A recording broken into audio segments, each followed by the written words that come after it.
So I just saw a video of a farmer in Florida who states that Donald Trump is the best president in his lifetime and that he supports Ron DeSantis 100%, but he's begging these migrant workers, these undocumented workers, to not leave because he's going bankrupt. Miren mi gente, esto está pasando aquí en Florida. Son cientos de acres de cultivo que se echaron a perder. Son demasiados que realmente no puedo caminar todo eso porque es mucho. Y miles y miles y miles de toneladas. ¿Por qué? ¿Por qué? Porque este cabrón acaba de firmar la pinche ley esa de Florida. Aquí en Florida ya nadie quiere trabajar. Toda la uva ya echada a perder. Ya no hay inmigrantes aquí. Ahora no sé qué vamos a hacer. Miren. Miren nada más. Toda la uva se está pudriendo. Prefieren que pase todo esto a que pase una ley migratoria, que todos estemos felices y con... And why don't I hire Americans? The simple answer is we can't get the workers. No American ever calls. No American ever shows up. That's why we are so grateful for the guys that are willing to come and do the work here on the farm. We can't do this without them. So y'all remember when it was said that we taking all the black jobs? They really thought that we was going to be looking for black jobs, y'all. And I woke up this morning, I was scrolling through TikTok, and I saw this guy made a video, and I saved it to my favorite, so you can go look for it. And he said he was pretending to be MAGA on one of those other apps. He said they were doing a live, and the farmers were saying that they thought that the black people would be looking for jobs to work on their farms. Now, you got to be kidding me. Do they think we really looking for farm work? Do they not know that we are educated and we got degrees? And being a farm worker ain't even in the jobs categories that we be looking for. They really don't know how educated some of us are. They don't know how many degrees a lot of us have. They got to be really lost if they think that we want to come and work on their farms. They don't know that our parents and our grandparents growing up wouldn't even let us be outside if it wasn't no shade outside. Do they really think that we gonna work on a farm where ain't no shade trees at? I hate to disappoint y'all, baby, but you're gonna have to get somebody else to do it, because we ain't working on nobody's farm. Never. The only way you gonna see black people working on a farm is if they own the farm, because we not working on nobody's farm as no workers. So I hate to disappoint y'all. If y'all thought those was black jobs that black people looking for, honey, you better think again, because black folks that I know got good jobs. We've had a black president, we had a black vice president, we got black senators, we got black congressmen, we got black CEOs, we got black doctors, we got black nurses, we got black psychiatrists, we got a lot of good black jobs. Now, I don't know what y'all thought we was gonna be farm workers for. We don't even want to work in the fast food industry. Those jobs, we don't want those kind of jobs.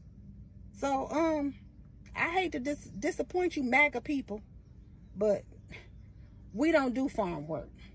So get somebody else to do it. I would like, share, comment, and repost. Drop in the comments y'all education and y'all good black jobs, because they don't think we got good black jobs out here. So we need to let them see it. This time around, if there are people that have learned their lessons, I mean, they're having a problem every now and then from every city to another. I'm talking about white farmers. White farmers for the past 7 months have been going through it.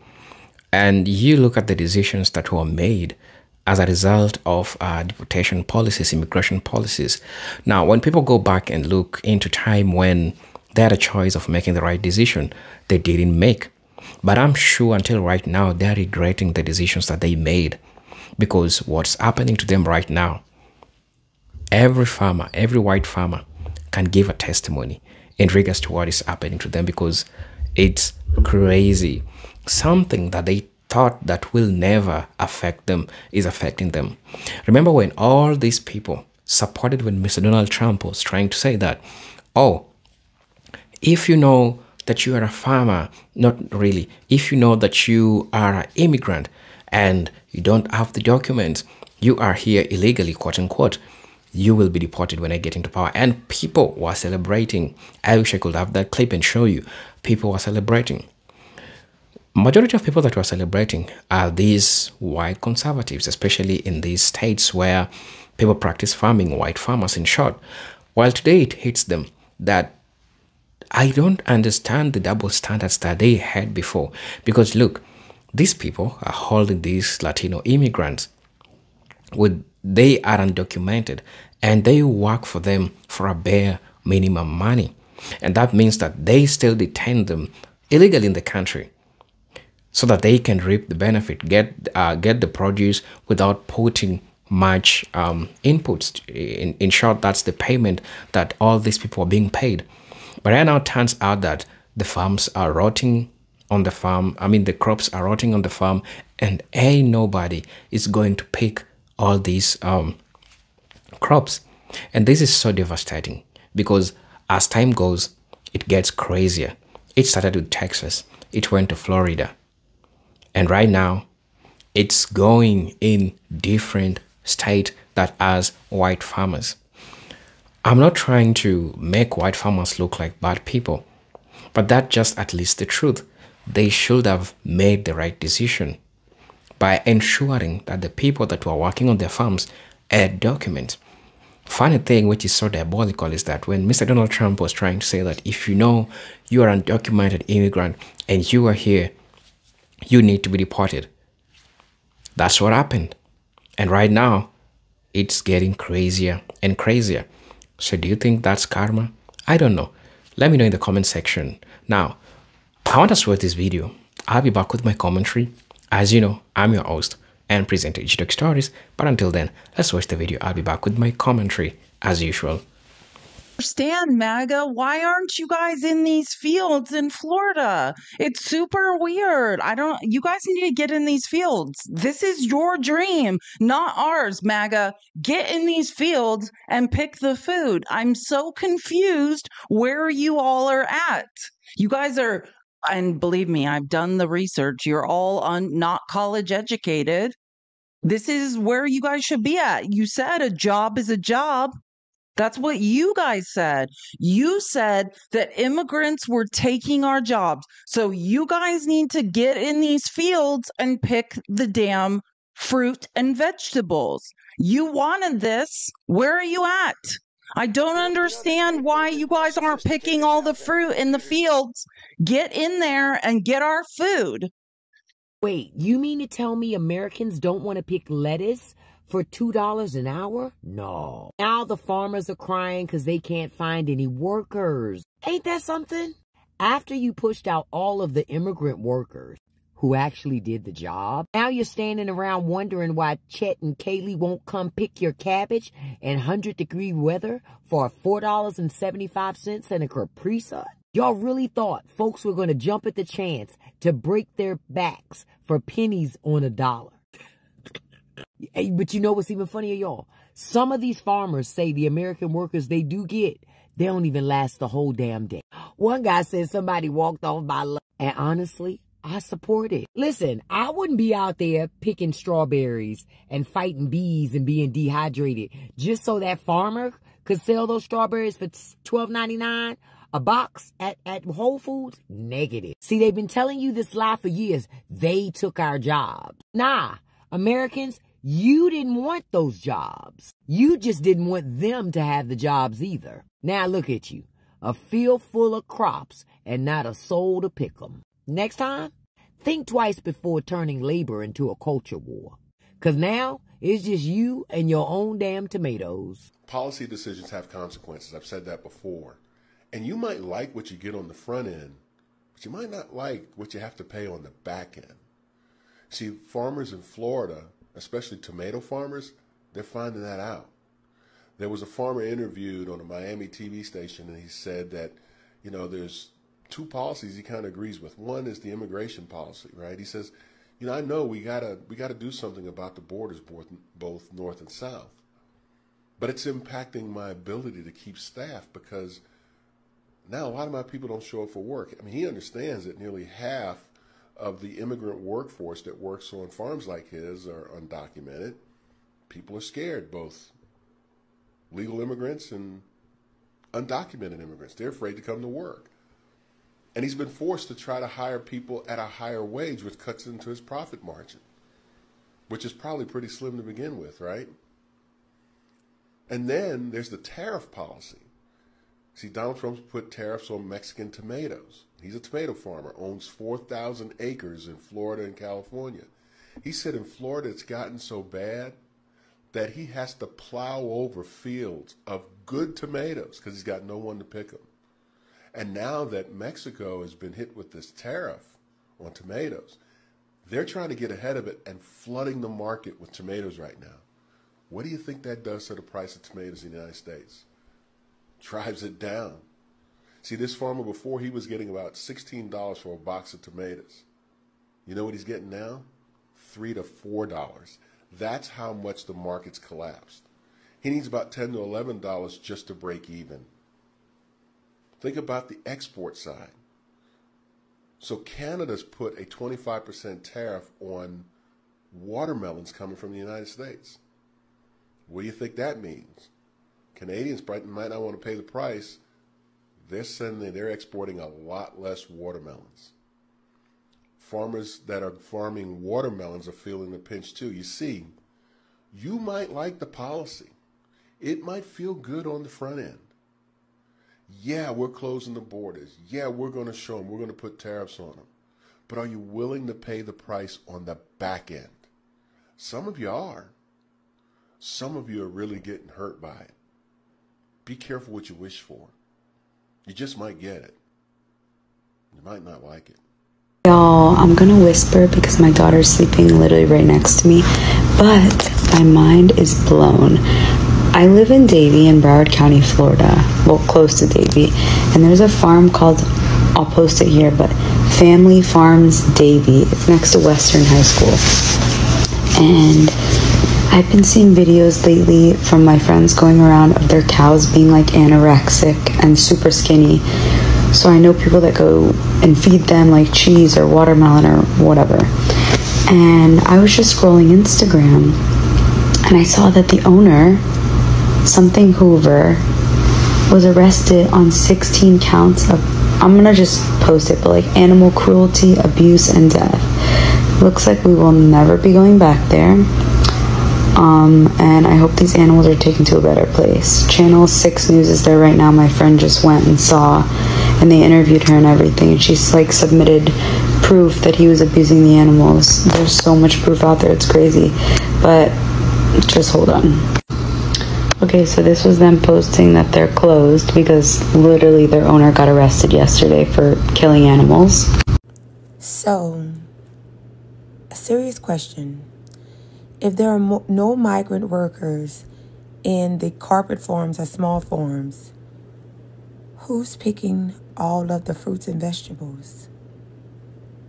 No one. It's rotting on the ground. Who's at the corporate farms tending to the chickens and tending to the cows and tending to horses? No one. So wouldn't it be a great guess that there are likely to be a food shortage in the next 3 to 6 months? Now, remember, Texas was the state that was complaining about illegal migrants. Yet, majority of the raids are in Florida. They're in California, and they're on farms. They're not on gangs. So one would think this is intentional, because there is no one put in place to make sure that these fruits and vegetables and animals will be tended to. So one would really wonder, is causing a food shortage intentional? Because that's what's going to happen. So I just saw a video of a farmer in Florida who states that Donald Trump is the best president in his lifetime and that he supports Ron DeSantis 100%, but he's begging these migrant workers, these undocumented workers, to not leave because he's going bankrupt. All these farmers are going bankrupt. All these contractors are going bankrupt because everybody's left.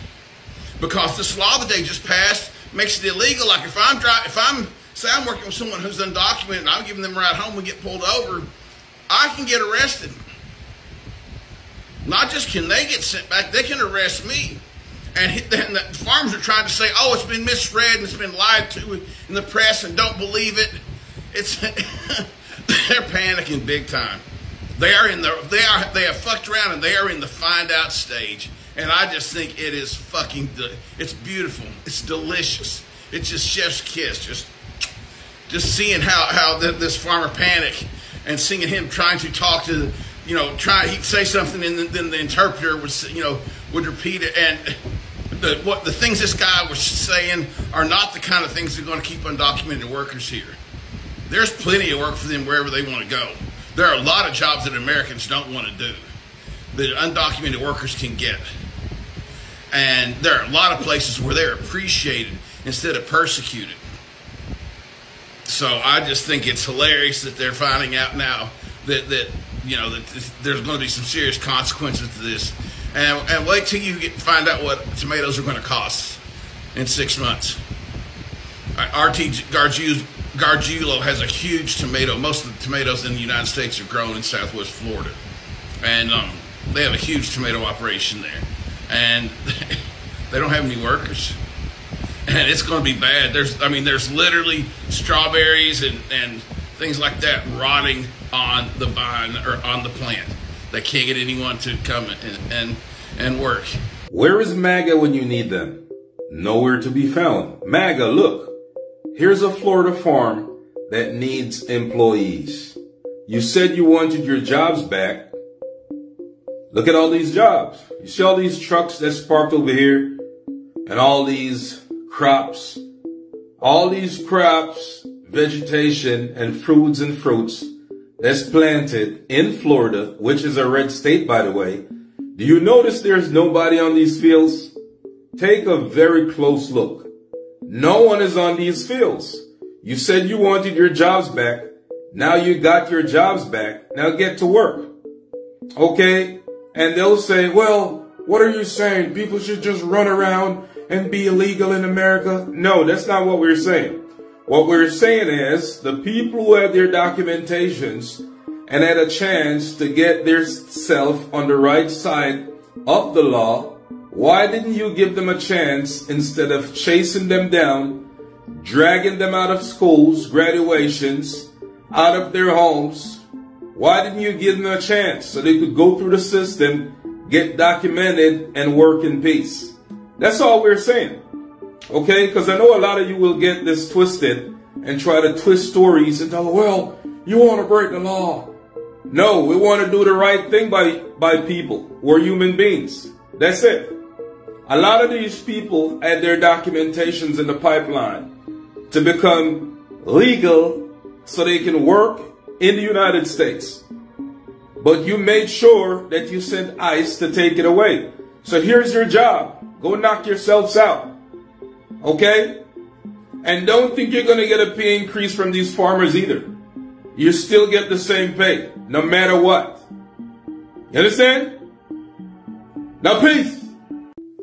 Them farmers really thought we was going back to them fields. They really thought we was going back to them fields. You know what? My mother was the first generation on her mother's side not to be brought up on a plantation.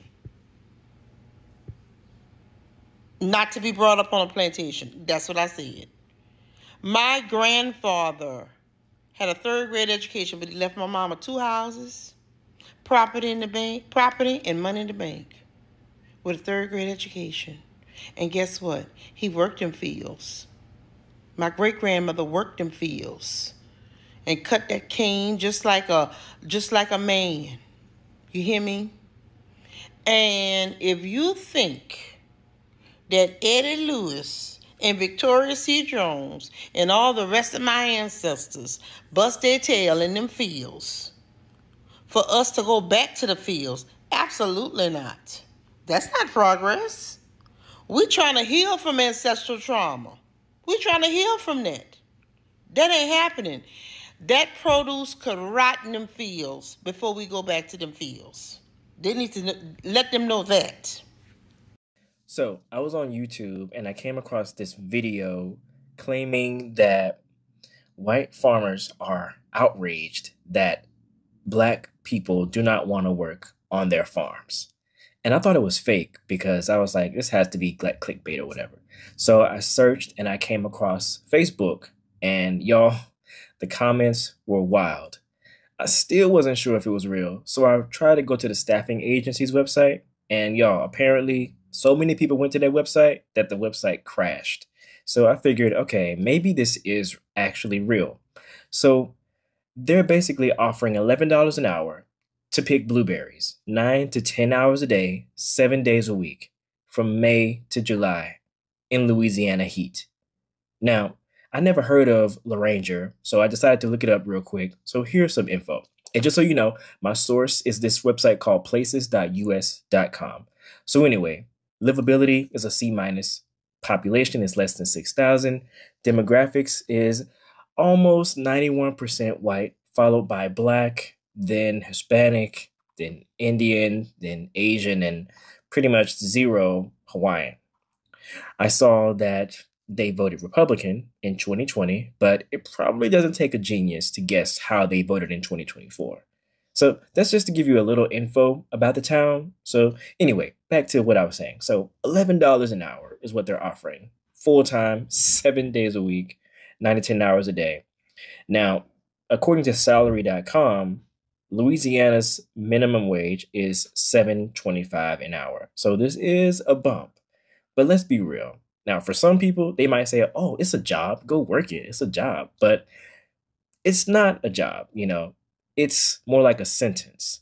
And then when you look at who they expect to take these jobs, you don't have to guess. It's a page straight out of history. Black folks, migrant workers, you know, the ones who are currently facing deportation right now. Vulnerable communities getting used for back-breaking labor for pennies. But people are saying this is what they voted for. So what do you think? Is it FAO season or what? Hello brothers and sisters, welcome back to the channel. I'm hoping that you are doing great from wherever you watch me from. If, and I say it and I'll say it and I'll say again, if they are learned lessons, majority of people that have learned these lessons are white folks. And why am I saying so, white folks? Because remember, black farmers, white farmers on the other side, they all have their own history. And different people know different struggles that they have gone through.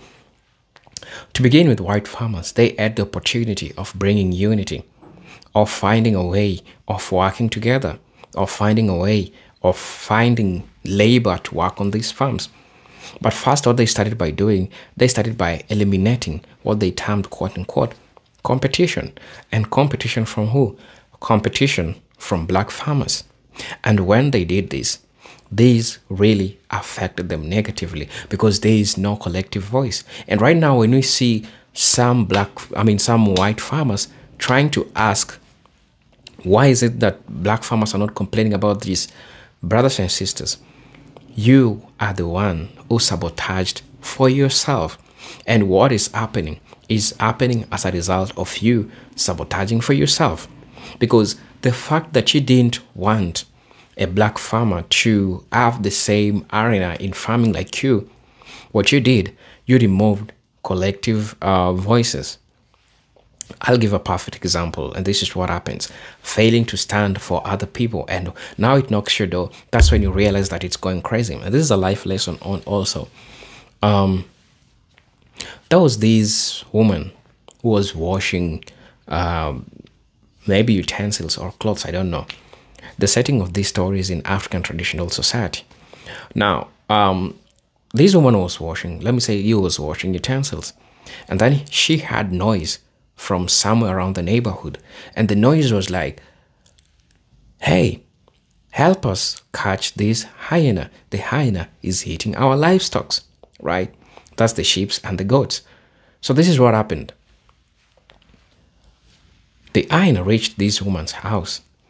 And the hyena asked this woman, hey ma'am, I'm being chased. I'm just asking if you can help me hide from these people that want to kill me. I swear, after that, I'm not gonna bother you. I'll leave. And now this is what happened. After, okay, let me give it chronologically. When the villagers read this woman, the villagers asked this woman, "Have you seen an hyena passing this place?" And the woman was like, "Nah, I haven't seen no hyena passing this place." And the villagers told her, "This hyena has been eating our livestock." Remember, the woman was having a baby in his back, like he wrapped him with those traditional shovels, like you could use to, not shovel, but a traditional cloth that you could use to, wrap the baby at your back. So the villagers left, and now the hyena felt like it's now safe. I can get out. When the hyena got out, the hyena said, "Hey, ma'am, I'm hungry. What can I eat?" The woman said, "Hey, I don't have anything to offer you. As you can see, I was just washing utensils and I've just helped you from being killed. Now, you can go." What did the hyena say? The hyena said that, "I'm hungry. I have no food. I'm gonna eat your baby." The woman had no otherwise. The woman yelled, "The hyena is here," but there was no one to respond.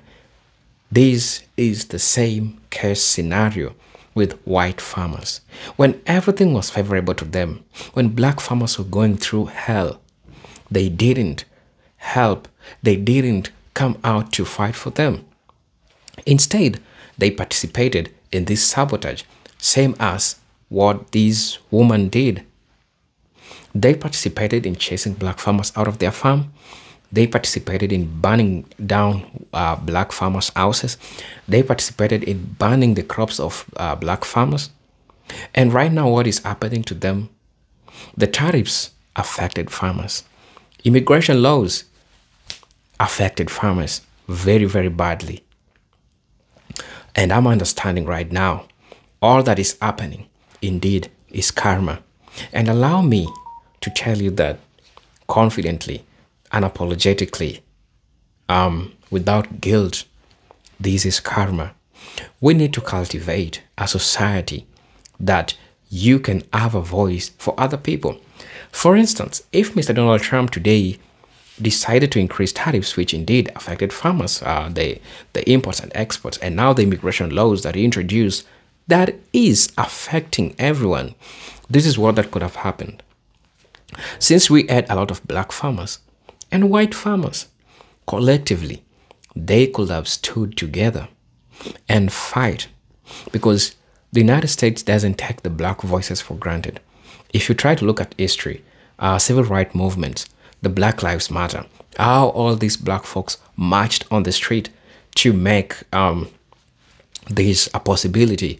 And so you understand the power, the collective voice, and that's what I think that's what I think white farmers lacked. And now this is a lesson to anybody out there. You keep on remaining silent because it's not you.